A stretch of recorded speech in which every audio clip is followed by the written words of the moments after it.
در بین سنگ ها یه سنگی هست که به فراموشی سپرده شده، سنگی که در فرهنگ، تاریخ و ادبیات ما بسیار مورد توجه بوده، سنگی که در دوران ساسانیان و هخامنشی برای افزایش شجاعت و قوت پیدا کردن قلب و روحیه استفاده می شده و یکی از مهمترین سنگ ها بوده، گوهری که به جرأت تمام بزرگان و شاعران ما در وصف شعر گفتن و بهش پرداختن.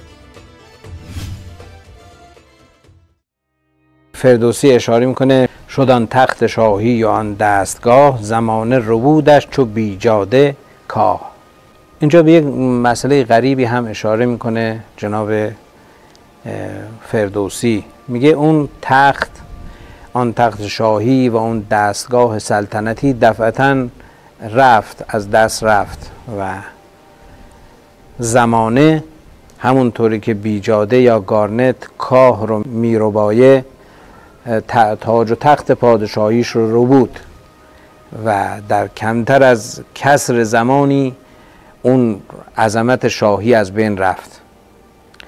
اشاره کردن به این که بیجاده یا گارنت با کاه امکان ربودن کاه رو داره، در مورد کهربا این خیلی بیشتر در واقع قابل پذیرش هست، اما در کلام فردوسی به این مسئله اشاره شده که خودش نکته جالب و قابل بررسی است.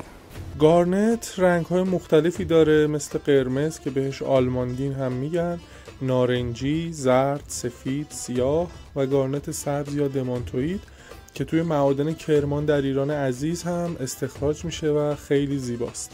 اما به تمام گارنت ها بیجاده گفته نمیشه. با توجه به منابع اصیل ایرانی در حوزه سنگ درمانی، بیجاده فقط به نوع سرخ گارنت اطلاق میشه. ایرانیان از دوره هخامنشی و ساسانی این سنگ رو میشناختن و توی جواهرات و تزیینات استفاده میکردن. مثلا در زیورالات ساسانی گارنت های سرخ بزرگ رو با طلا ترکیب میکردن.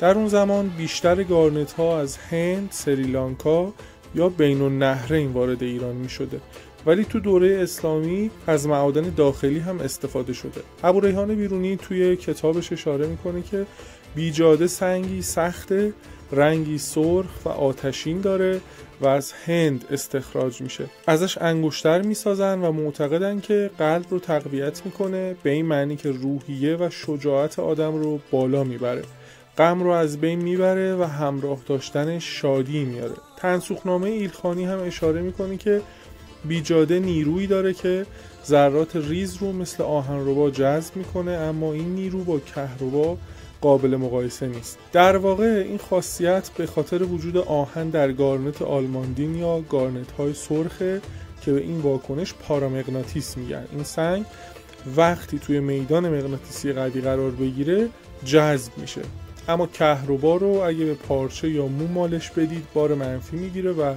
کاه رو جذب میکنه که این موضوع به دلیل ایجاد الکتریسیته ساکنه. الان ایران جزو کشورهای دارای گارنت درجه 1 جهانه، مخصوصا ذخایر جدیدی در کرمان کشف شده که داره به بازار جهانی صادر میشه. این سنگ هم زیباست، هم با تاریخ و فرهنگ ما گره خورده، هم برای افزایش شجاعت، انرژی و روحیه کاربرد داره و ایران هم سهم بزرگی توی معادنش داره. امیدوارم این ویدیو براتون مفید باشه. ممنون که تا اینجا همراه ما بودید و تا یه ویدیوی دیگه از جهان سنگ ها و گوهرها به خدای بزرگ میسپارم.